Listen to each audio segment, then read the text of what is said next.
Olá, pessoal! Estamos aqui pela Vale TV para mais um programa As Pessoas Inspiram. E hoje, gente, a gente vai falar sobre cultura brasileira, manifestação cultural brasileira. E para conversar com a gente sobre um assunto muito importante, muito interessante, que é a literatura de cordel, eu vou chamar o meu convidado hoje, que é o Fábio Ferraz. Tudo bom, Fábio? Tudo bem, Eliane? Boa noite, tudo bem? Muito bem. O Fábio, ele é professor de matemática e também de teatro na instituição evangélica. Ele é diretor e dramaturgo, né? E já trabalhou muito tempo, né, Fábio? Com acho que mais de 20 anos, né? Com teatro, né? Com os alunos, enfim. Sim, exato. Eu, inclusive, fui uma das cobaias, né, Fábio? Lá no início, quando a gente iniciou. Não foi minha aluna, né? Foi minha colega, né? Fui tua colega, mas também participei, né, dessa história tão Na bonita, época eu né? nem pensava em ser professor ainda, né? É verdade, mas estamos Claro, aí, estamos juntos. exatamente. Fábio, eu queria que tu se apresentasse um pouquinho aqui para a galera que não te conhece ainda, né? Falasse um pouquinho sobre a tua trajetória. Então, dentro dessa questão da literatura de cordel, como é que se relacionou? O que tem isso a ver com a tua vida também? Uhum. Bom, Eliane, assim, ó, e o pessoal que está assistindo, né? Eu comecei a trabalhar com teatro, como tu disse, eu sou professor de matemática, comecei como professor de matemática, mas o teatro já começou antes, quando nós estudávamos junto, eu e tu. E aí eu fui desenvolver teatro na escola e tal, voluntariamente com os alunos na escola estadual que eu trabalhava. E aí começou todo um trabalho de formação de grupos e tal, e eu comecei também a minha carreira como dramaturgo, como escritor. E aí eu fui para lá, sempre gostei muito de pesquisar sobre qualquer coisa que eu queria, gostei muito de pesquisar. E uma vez me deu vontade de escrever sobre Lampião e Maria Bonita. Então foi Olha o só. primeiro, digamos, contato que eu tive com a cultura nordestina. Eu quis escrever alguma coisa, mas eu queria escrever uma farsa, né? Eu queria escrever Uhum. uma farsa, e aí eu queria pensar assim, como é que eu posso escrever uma farsa, onde é que eu vou ter... Mas eu pensei assim, eu vou ter que pesquisar sobre a vida desses dois, mas os dois não são o personagem central da história. Eles vão ser coadjuvantes de luxo que vão entrar, né? Porque eu queria ambientar a minha história na época do cangaço, que era uma comédia ambientada na época do cangaço. E aí eu pensei assim, como é que eu vou fazer isso? Como é que eu vou juntar, né? Uma coisa tão séria com uma comédia, como é que eu vou fazer? Então eu tenho que respeitar esses dois personagens e buscar elementos deles, mas elementos, digamos assim, não tão pesados da vida deles. Elementos mais, digamos assim, rotineiros da vida dele, né, do convívio deles, do que tem da biografia deles, para poder trazer. E o meu grupo pesquisou muito, principalmente o ator que fez sobre Lampião, e a gente descobriu muita coisa, tá? E a partir daí a gente foi, quando eu fui daí participar de um festival de teatro com essa peça, e assim, né, Eliane, eu posso dizer que era o segundo, quarto ano que eu estava trabalhando com teatro, digamos assim, trabalhando, com formação Uhum. de grupo e tal. Aí um jurado disse para mim assim, olha, a tua obra é muito parecida com a do Ariano Suassuna, tu copiou alguma coisa dele para ser teu... Eu disse assim, não, porque na época eu não conhecia o Ariano, nem Uhum. sabia, sabe? Eu trabalhava com teatro assim, mas não parava muito para... Com outro gênero, né? Não, e era assim, ó, eu pesquisava a pessoa, o assunto que eu queria, eu não sabia pesquisar o total. Hoje é diferente, já pego, vou mais longe. Mas assim, aí quando ele disse aquilo, eu disse assim, não copiei nada. Não, mas tu copiou porque vocês escrevem igual. Então quer dizer Nossa. que tu copiou dele. Eu disse, bom, se tu pensa assim, eu só posso dizer que eu não copiei. E aí, só que eu pensei assim, né? Eu não posso agora ficar sem saber quem é esse cara. E aí eu fui buscar e fui pesquisar tudo dele. Nossa. Fui pesquisar um monte de coisa. E comecei a ver que, opa, mas é parecido mesmo, sabe? Mas começou a me dar aquela coisa assim, puxa, agora eu não vou poder mais escrever sobre isso porque vão dizer que eu estou imitando. Mas ao mesmo tempo eu pensei assim, quer saber? É uma coisa que eu gosto, é cultura popular, eu vou buscar mais isso, né? Fui buscar e comecei também a não ver mais nada do Ariano, sabe? Para não ter, digamos assim, uma influência em cima daquilo. Uhum. Comecei a escrever o que eu pensava, e aí veio a recontação do Natal já na Fundação Evangélica veio a recontação do Natal, que também, mas nada ainda escrito em forma de cordel. Até o Uhum. apresentador da recontação fala tudo em linguagem de cordel, mas o restante dos personagens não. Então veio a recontação do Natal, que é a vinda de Cristo, digamos, um renascimento de Cristo, só que agora no sertão nordestino, né?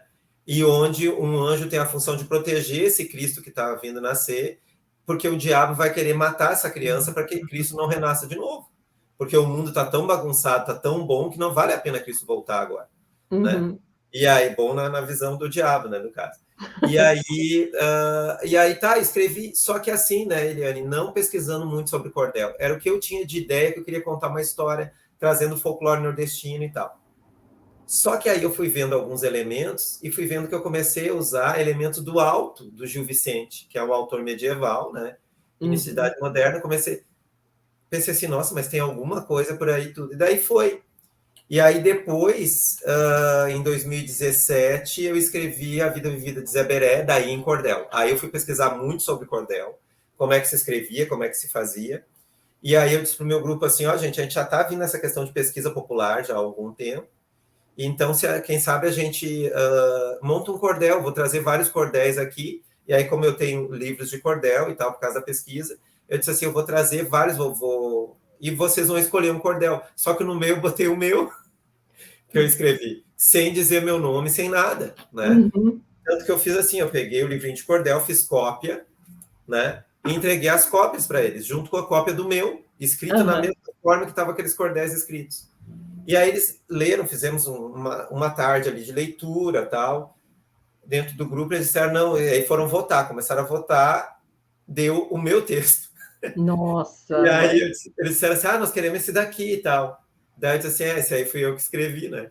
E eles assim, tá. Eu disse, não, vocês querem fazer? Não, nós queremos. Daí que surgiu A Vida Vivida de Zé Beré, que foi um cordel. E ali eu já estava usando daí, com, digamos, conhecimento de causa, os elementos que constam nessa obra do Gil Vicente, que são os autos do Gil Vicente, porque A Vida Vivida de Zé Beré e a Recontação do Natal são autos, né? Que é uma literatura que vem trazer esse julgamento entre o profano e o divino, entre o bem e o mal, né, que vem trazer isso. Então, já trago esses elementos ali bem fortes. E aí, em função disso, eu já há um tempo atrás, desde a farsa brasileira, eu comecei a me apaixonar por essa questão do folclore, não só o nordestino, como todo nacional, porque depois eu fui montar uma sobre a história do boi-bumbá, que vem lá do Amazonas e vai descendo, fazendo toda a costa brasileira, chega em Santa Catarina, e vai mudando de nome, né? Então, essas riquezas culturais que a gente tem no Brasil, inclusive, assim, que às vezes as pessoas são muito bairristas e acham assim, isso é domínio nosso. Não, nós somos brasileiros, a gente tem que conhecer a cultura do nosso país, porque ela é muito rica e é muito desvalorizada. Mesmo aqui no Rio Grande do Sul, a gente tem coisas belíssimas que depois a gente, no decorrer da conversa, eu escrevi o primeiro cordel gaúcho, que é sobre a vida de Santo Antônio, né? E aí o nosso grupo começou a ensaiar antes da pandemia, teve que parar. Então eu escrevi um cordel com todos os elementos do cordel nordestino, só que com, digamos, palavras vindas do folclore gaúcho e personagens tipicamente gaúchos. Misturado tudo isso para contar a história de Santo Antônio, que nasceu em Portugal e viveu na Itália. Então, tudo isso está misturado ali, né? Mas aí, com a questão da minha pesquisa, eu fui fazer a pós-graduação em artes cênicas, e aí, com a questão de fazer o trabalho de conclusão, a minha orientadora, a minha ideia era juntar elementos da comédia dell'arte com o cordel, porque tem toda uma história que une isso também e tal. E aí eu disse para ela assim, mas, nossa, parece que não estou com pique, né? Mas eu vou fazer. Daí um dia ela entra em contato comigo e diz assim, Fábio, eu acho que tu pode fazer diferente. Já não escreveu vários cordéis? Eu disse, sim, já. Já não escreveu várias peças inspiradas no cordel? Eu disse assim, já escrevi inspiradas e escrevi uma peça que é um cordel, praticamente. E ela disse assim, então nós vamos fazer assim, tu vai comparar a tua obra com um autor, com um dramaturgo, que é o Ariano Suassuna, tu vai fazer uma literatura comparada, esse vai ser o teu trabalho de conclusão. Aí eu disse para ela assim, não, mas isso aqui vai ser muito simples falar sobre a minha obra. Que nada, foi um terror. Ela é uma excelente orientadora, uma professora maravilhosa, e ela tirou de mim todo o caldo que ela podia tirar. Então, fui pesquisar tudo que podia e cheguei à conclusão de que o Fábio Ferraz, que era esse autor que eu tinha que falar na terceira pessoa, e o Ariano Suassuna, eles bebiam na mesma fonte que era o folclore popular, né? E o Ariano se basou muito no cordel, que é da região dele lá no Nordeste, e eu fui pegar elementos e me apaixonei por esse cordel nordestino. Que massa. E Fábio, vamos só dar uma fala, queria que só que tu comentasse aqui rapidinho qual é a diferença desse tipo de literatura? Me fala um pouquinho assim sobre esse gênero cordel. O gênero do cordel? Cordel. Assim, Eliane, ó, o cordel, ele já surge na Europa, tá? Antes do cordel mesmo, a gente tem o que a gente chama de literatura oral, que é aquilo que o vô passa para o nosso pai, e o nosso pai passa para a gente, vai contando histórias. Aqui no Rio Grande do Sul a gente chama dos causos, Sim. né? Quantos causos a gente não conhece, que a gente tem o Simões Lopes Neto, que fez isso em forma de literatura, né? Passou isso para a forma, registrou, né? Compilou isso na literatura, nessa obra dele. E a gente tem esses causos. Então, essa literatura oral é que vai passando, né? E aí, quando a gente viaja um pouco no tempo, a gente vai lá para a Península Ibérica, onde tinham autores que escreviam seus versos, começaram a registrar essas histórias em forma de verso, ou não também, né, na época, mas para vender eles penduravam isso em cordas, então o livrinho vinha pendurado em corda. Olha só. Tá? Era a forma deles fazerem a exposição dos livros dele. Por isso que a literatura de cordel. Cordel vem de corda, que é tipo um varalzinho, que era o cordel. Né? Por Olha isso que que a literatura de interessante. cordel. E chegando... Oi? Eu ia te perguntar, e veio para o Brasil de que forma, assim, Fábio? Com a chegada dos portugueses, com as caravelas portuguesas aqui no Brasil, foi trazido esse tipo de literatura. Né? E aí, depois com o desenvolvimento do país e tal, o que acontece? Isso ficou guardado e foi passando de geração para geração. E a contação de história sempre vai também, né, Eliane? Essa questão da literatura oral. Né? E aí tomou uma forma muito grande no Nordeste, que até hoje no Nordeste o cordel é literatura estudada nas escolas, tá? Olha só. É um recurso artístico para campanhas publicitárias, para campanhas escolares, né? E o cordel também é digamos assim, uma atração turística em vários pontos do Nordeste. A gente não pode falar assim, ó, todo o Nordeste trabalha com cordel, como a gente fala assim, sotaque nordestino. Não existe o sotaque nordestino, né? Existe o sotaque de cada região, sei lá, não dá para generalizar. Então, não são todas as regiões do Nordeste que têm o cordel como ponto forte, né? Alguns estados têm mais, outros não têm tanto. Tá? Mas, em termos de estilo, assim, Fábio, que tipo de estilo é usado? É essa coisa do humor? Qual que era a intenção com essa manifestação? Né, Eliane? O cordel é todo em versos. Tá? Ele é todo em versos, e aí os versos têm construções diferentes, ele tem uma métrica diferente. Ele pode ser escrito numa quadrinha, numa cestilha, tá? Em várias outras formas, que ele tem toda uma métrica para essa escrita. Mas o que o cordel traz, Eliane? O cordel traz o que o povo fala. Tá? O que o povo tem vontade de falar. Pode ser uma história mística, pode ser um auto, onde tem um julgamento, né? Pode ser simplesmente uma história que pega, como assim, o Lampião é muito forte na cultura nordestina, então tem vários cordéis que falam sobre o Lampião, que falam sobre a chegada do Lampião no inferno, como é que foi, sabe? Que fala do enfrentamento de Lampião com a polícia, que fala digamos assim, de histórias corriqueiras da população, tu entende? Digamos assim, divisão de terras, de causos dentro da delegacia, muito parecido assim, com os causos que a gente tem aqui de assombração e tal, só que contado e escrito na forma de verso, todo escrito numa forma de verso. Eu até vou colocar aqui, Fábio, um texto teu, né, que eu queria que até tu nos falasse um pouquinho sobre ele, né, que é um exemplo, então, do que é esse tipo de literatura, né? Isso. Esse texto é a abertura de um projeto novo que eu estou desenvolvendo com o meu grupo, né? E ele está escrito todo em quadrinhas, né? Que são 4 versinhos para formar esse texto. Tu queres que eu leia ele? Se tu quiser ler, assim, pelo menos uns 2 parágrafos, uns 2 versos para eu... O nome é que o Cordel tem uma leitura rápida, né? O nome é Cordel em Festa, que é o título do nosso projeto. E quem vai falar isso é quem vai fazer a abertura. Então, meu povo tão querido, se prepare para ver. Um mundo todo colorido, prestes a aparecer. O Não Temos Nome Ainda traz aqui uma homenagem a uma cultura muito linda para a qual pedimos passagem. Unindo o sul ao nordeste, através da literatura, o Gaudério e o Cabra da Peste, em uma festa de cultura. São gaúchos artistas dando sua interpretação à obra dos cordelistas que lhes serviram de inspiração. É a cultura brasileira mostrando sua substância. É um povo teatreiro encurtando uma distância. É o cordel em festa que pede sua atenção, pois desta vida pouco resta sem arte no coração. Ai, que lindo! Parabéns! Nossa, muito Obrigado. rico, né?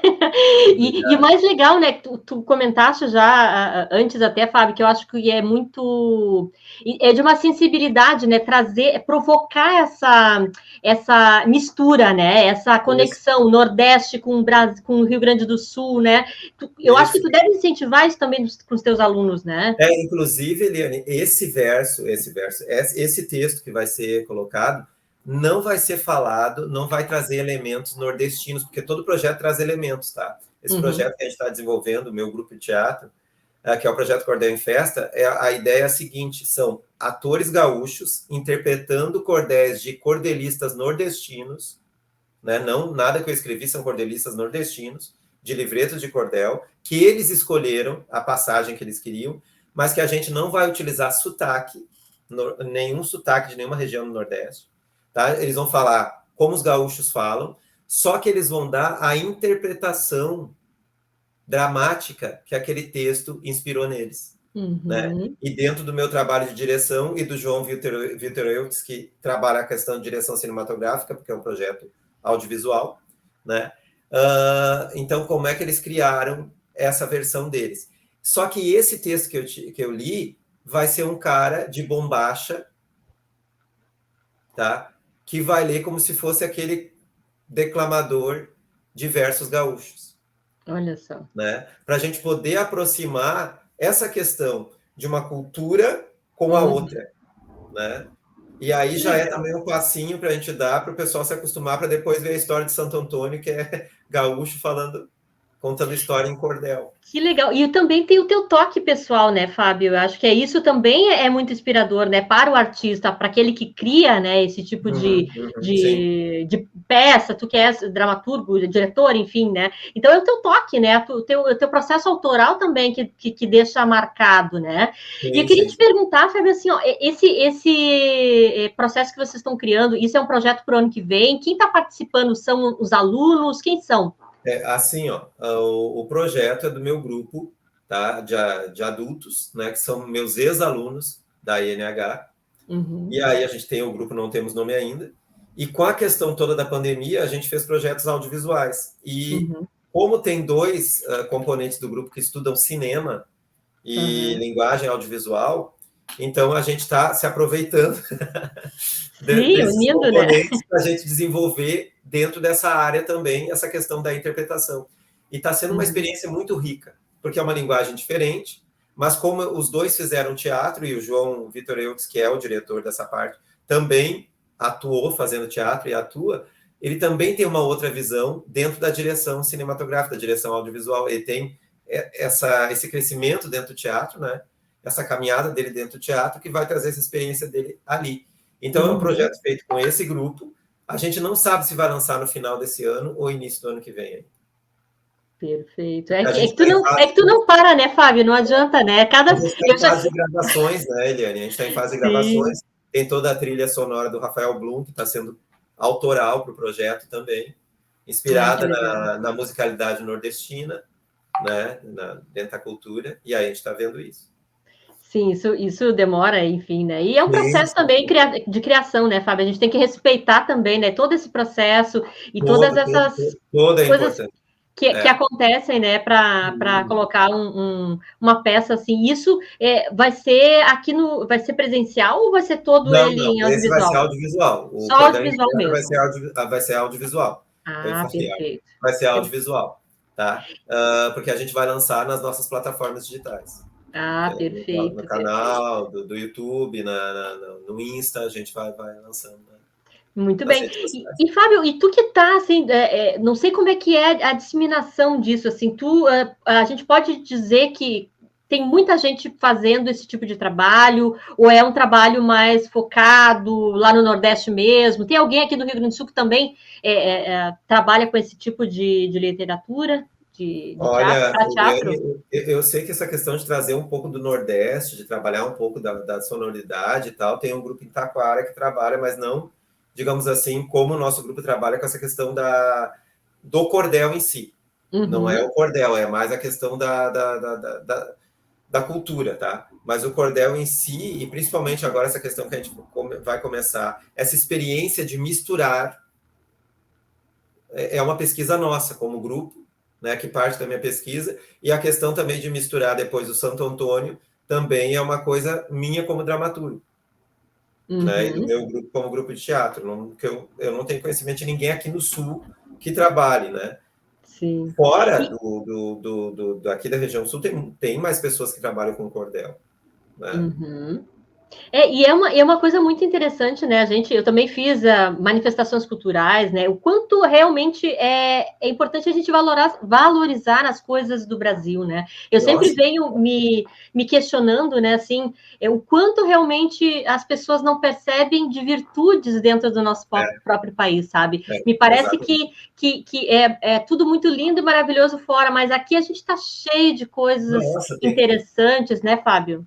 Nossa, sabe, eu penso assim, Eliane, ó, voltando agora, né, pós-vacina, pós tudo isso, as pessoas se cuidando, que as pessoas voltem a prestigiar os grupos de teatro, entende? Volte a prestigiar o teatro, volte a prestigiar a dança, volte a prestigiar as manifestações culturais, né, independente se são baseadas em folclore brasileiro ou não, mas quando tiver alguma coisa que fale sobre a nossa cultura, busca isso, vai lá. Né? Não, e outra coisa, a gente precisa se apropriar da nossa cultura, sabe? Dos grandes nomes da nossa cultura, dos nossos grandes escritores, dos nossos grandes dramaturgos, dos nossos grandes atores e atrizes, né? Dramaturgos e dramaturgas, escritores e escritoras, musicistas, sabe? Bailarinos e bailarinas. Nós temos grandes artistas, sabe? A gente tem uma cultura muito rica. Então, a gente conhecer mais esse trabalho, ver mais, se apropriar e ter orgulho da nossa cultura, porque tem coisa muito bonita no nosso país, e tem coisa... Isso, Eliane, é que eu quero trazer com essa pesquisa toda. Que, às vezes, aqui no Sul, a gente não conhece essa literatura, a gente não conhece essa forma de escrita, a gente não conhece essa sonoridade, né? E tem coisas parecidas aqui, como essa contação de causos, mas que eles lá não conhecem. Então, se a gente puder fazer essa troca, quanto mais a gente puder trocar dentro de uma nação continental quanto a nossa, eu acho isso muito rico para a nossa cultura e para a nossa identidade cultural. Né? Com certeza. E tu fizeste algum trabalho lá no Nordeste, assim, tu foste para lá para buscar alguma referência? Por incrível que pareça, eu não conheço o Nordeste, eu não fui visitar o Nordeste ainda. Olha só. Então, olha que interessante isso, né, Fábio? Porque eu ia fazer isso depois da minha pós-graduação e no fim veio a pandemia, né? Sim. Chegou a pandemia, não pude fazer. Mas agora vou esperar um pouquinho, mas é um projeto que eu tenho, é fazer uma viagem cultural para colocar, digamos, essa paixão que eu tenho para poder ter contato. Né? Sim, experienciar, né, mesmo. Exatamente. Mas é incrível, né, porque tu te descobriu, né, não sei se eu posso dizer cordelista, é isso? Como se fala? Até não, assim, eu sou um escritor, tu entende? Mas, digamos assim, o cordel eu uso muito como o Ariano usava, né? O Ariano se inspirava, não que ele escrevia em forma de cordel, mas ele se inspirava no cordel para a criação de personagens de história dele, né? E eu escrevi algumas coisas em cordel, então eu fiz peças em cordel já. Mas assim, eu não me considero um cordelista, não, de forma alguma, até para eu chegar no nível deles demora bastante, né? Mas passo a passo, né? E quantos prêmios tu já ganhaste, né, Fábio? Quantas vitórias aí, né, de desafios e tudo mais, né, que se tem, né? Verdade, e aí eu vou te fazer a última pergunta, assim, né, sobre essa questão do teatro, da cultura, né? O que tu acha que ainda é o maior desafio para a pessoa que quer trabalhar com isso aqui no Brasil? Eu acho que a gente tem um desafio muito grande, que é o seguinte, ó, para a pessoa poder trabalhar, ela tem que se sentir valorizada, né? Ou pela paixão que ela tem, né? Mas assim, ó, o dia que os nossos governantes, independente de partido A, B ou C, tá? Que os nossos governantes puderem enxergar que a cultura ela gera retorno financeiro, tá? Até assim, ó, gera muito retorno financeiro e emprega muita gente. E as grandes empresas decidirem cada vez mais investir em cultura e a gente tirar esse estigma esses últimos anos da cultura que a gente recebeu, porque quem trabalha com arte trabalha muito, né? E às vezes tem essa visão de que não trabalha, não trabalha muito, se organiza muito, tem que ter muita disciplina, senão não vai adiante. Então, o que eu acho é assim, ó, que as pessoas devem valorizar mais a arte. É muito triste, Eliane, quando eu vejo uma pessoa dizendo assim, ó, eu nunca precisei de um artista na minha vida. Eu já precisei de várias outras pessoas, mas nunca precisei de um artista. Então, tu nunca olhou um filme, né? Tu nunca convidou alguém para cantar no teu casamento, sabe? Tu nunca ouviu uma música que te fez bem, tu nunca leu um livro. Então, tu precisou de um artista. Então, quando as pessoas conseguirem valorizar mais isso, vai funcionar. É bem isso, assim, né? As pessoas ainda não descobriram, né? E não estão olhando, talvez, com esse olhar mais atencioso, né? De todas essas manifestações culturais que existem, né? Do nosso lado aqui. E aí a pessoa, às vezes, não se enxerga como pertencente desse processo de construção também, né, Fábio? Exatamente. É muito bom. Bem isso. Mas, Fábio, assim, o nosso tempo já está na finaleira aqui. Eu queria que tu deixasse uma mensagem aqui para os teus alunos, para as pessoas que estão nos ouvindo, né? Para as pessoas que ainda têm esse gostinho, né, pela arte e acreditam nessa potência, né? Então, queria que tu finalizasse aqui com uma frase, enfim, alguma coisa que tu queira deixar. Eu acho assim, Eliane, ó, como a gente está numa TV local, né? E a maioria da população é da nossa cidade. Eu queria fazer um convite para a nossa cidade. Assistam o teatro dos artistas da sua cidade. Novo Hamburgo tem artistas grandiosos, que poucas pessoas às vezes conhecem. Então, tentem conhecer melhor os artistas da sua cidade, prestigiar e incentivar os artistas da sua cidade. Que legal, é isso aí, eu também concordo, e assina embaixo. Gente, Fábio, foi um prazer mais uma vez estar contigo aqui, e espero aí que muitas coisas boas aconteçam aí para o teu grupo, para vocês, né, e que continue aí sempre espalhar, né, essa arte aqui por Novo Hamburgo, né, e para a nossa cidade, e pelo esse mundão afora, né. Então, eu agradeço a tua participação, agradeço as pessoas que estão aqui e nesse momento, né, que ficaram até aqui assistindo na Vale TV, e até semana que vem com mais o programa As Pessoas Inspiram. Bye, bye. Tchau.